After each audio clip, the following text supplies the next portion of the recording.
Hi, it is Thursday, April 14th, and this video has two purposes, maybe three. One is to just let you know that the forums are open in your small group so that you can do peer review with each other. I'm leaving the scheduling of the peer review up to y'all for you to work it out on your own because that seemed to work pretty well in the last peer review that y'all did. I already have a couple people who have said they need to do peer review, and so they're going to work that out today.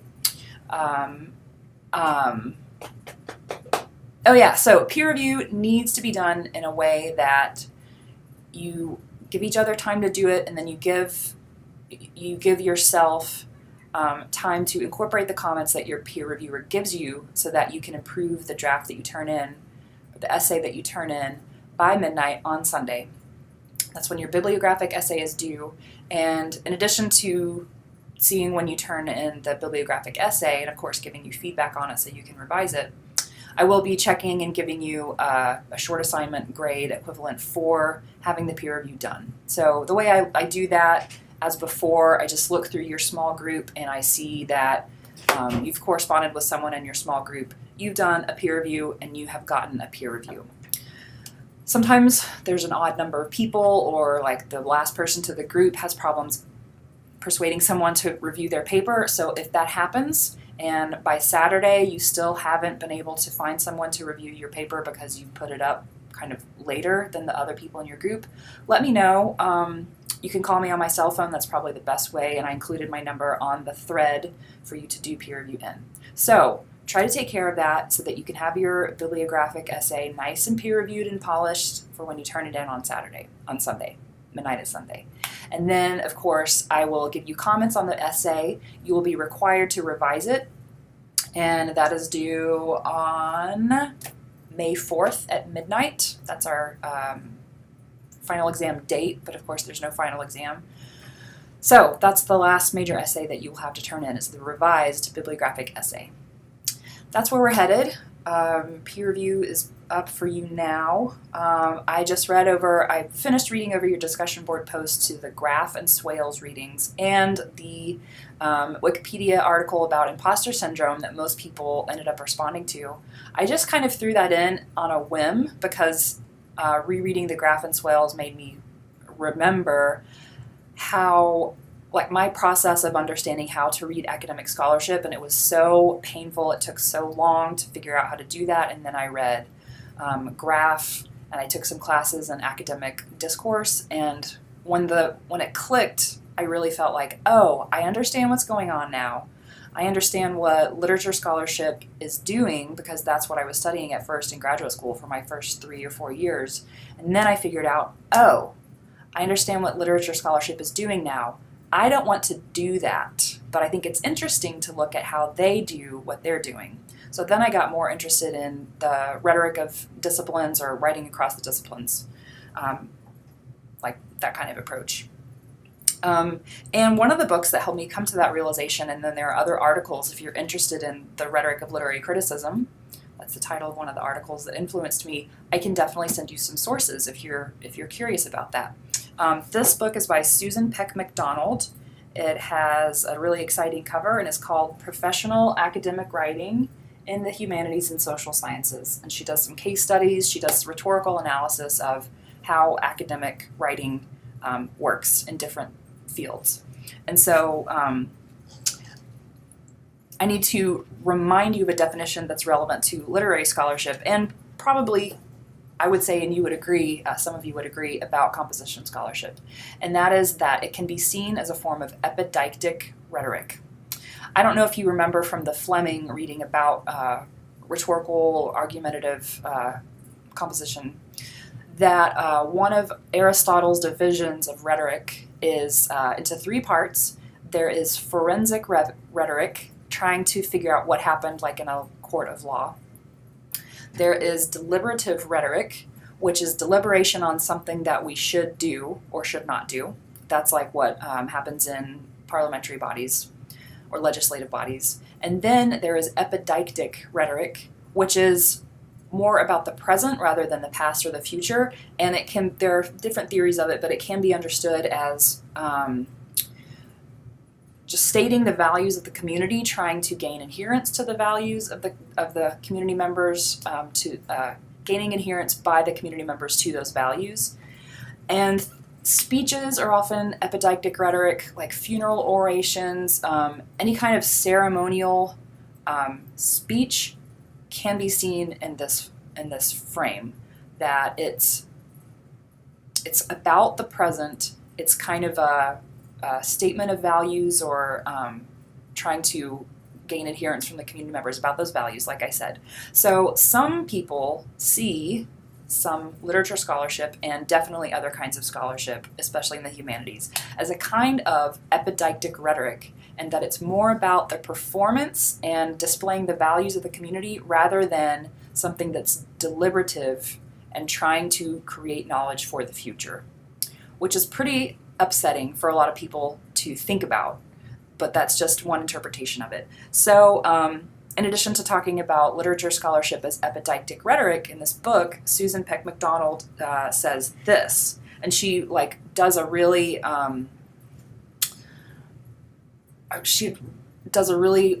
skillful, sentence level, paragraph level, argument level analysis of some new historical literary articles, which was still a style of scholarship people do, but it was really big in the 80s and 90s.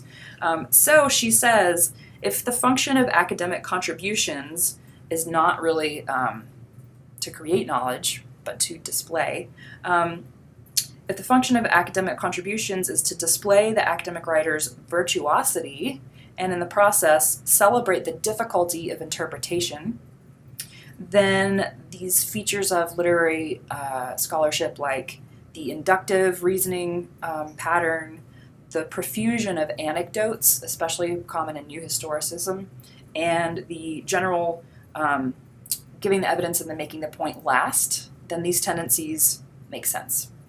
So that's really debatable if literary scholarship means to do the kinds of Swales moves, like this is what people have said before, this is what they've gotten wrong or what they haven't said, this is my contribution to the field of knowledge, and here it is. And so accreting knowledge, bit by bit, article by article, book by book. Some people, you can view it as that's not what literary scholars do. That's kind of dismissive towards literary scholarship, though, so I wouldn't say that. And from your comments on the Graff and Swales readings, I could see that you mostly had a big problem in hindsight. Well, at the present now you feel permission to say it. The Berlin was very hard to read. So was the Rhodes and the Douglas, I think some people mentioned, and that they felt like it was unnecessarily hard to read because Graff says that you can state something in a complex way and then you can state it in a simple way, like make your own soundbite. So you have me considering maybe I should assign the Swales and the Graff readings first. Maybe even an article about imposter syndrome or imposter phenomenon. I don't know. I know these things are difficult, and as I said on some of your posts, I tried to guide you through that in the reading questions by saying, here are the terms that you really should identify. So do these, notice the structure of the argument, skip these parts because they're really difficult and they don't matter. But I'm rethinking whether I should assign that book or if I should teach it differently.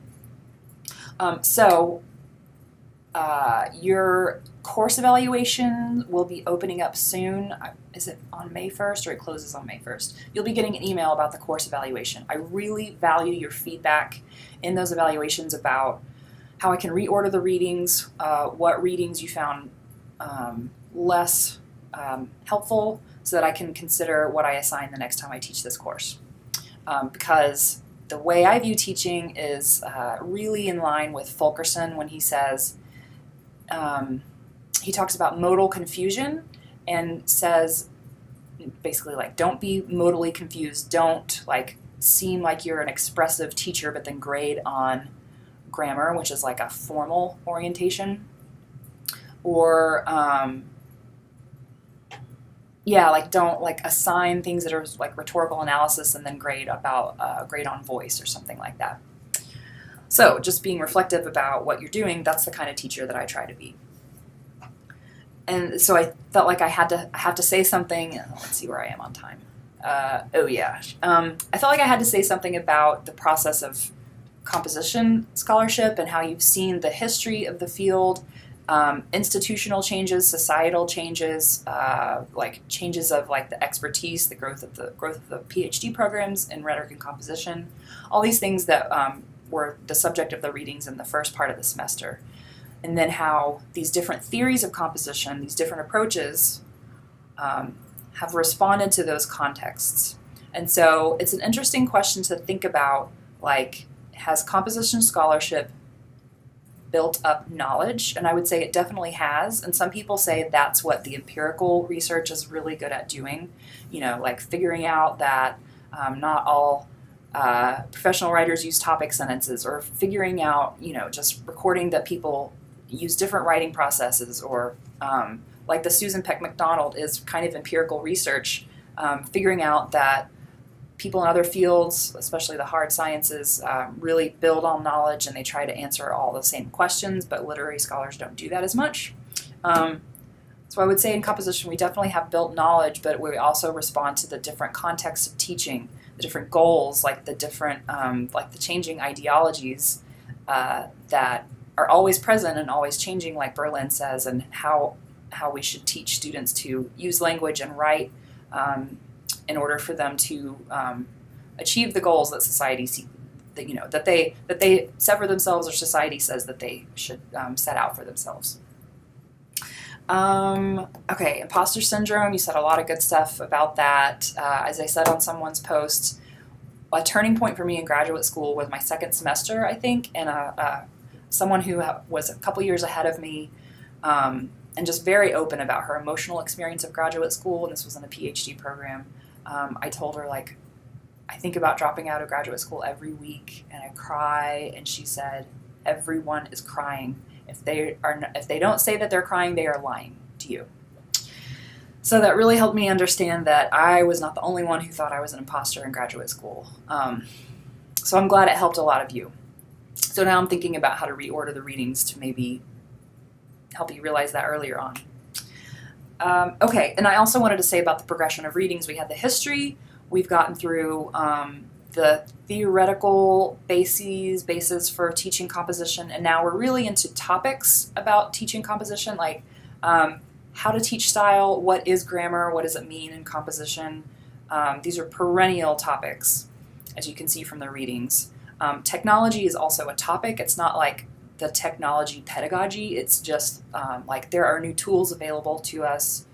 There are always new tools available to us in composition. How are people using and how are people thinking about the new tools that we have? And then labor issues, which is one of my favorite topics, is not, it's not a pedagogy. It's just thinking about the discipline, metacognating about the discipline. Okay, I think that's all I have time for. And yes, get your bibliographic essays peer-reviewed.